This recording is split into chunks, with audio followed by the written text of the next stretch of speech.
Então, pessoal, aqui como ficou a grelhazinha de chão.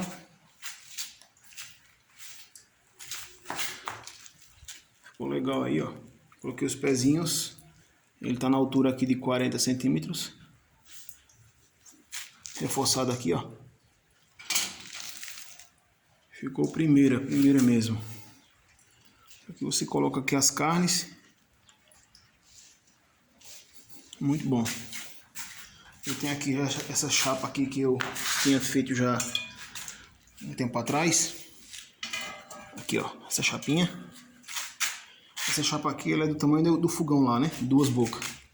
Fica uma boca aqui e outra boca aqui do fogo.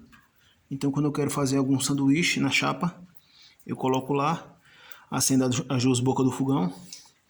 Aí fica fogo de jornada, que essa chapa é legal. Quando eu quero um lado mais frio, eu só desligo uma boca e fica só um lado mais quente. Então tá aí, pessoal. Muito bom aí, tá vendo?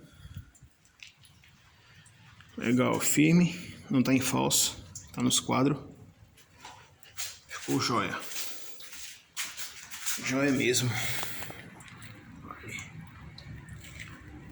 Pronto, agora aqui é só preparar o churrasco depois.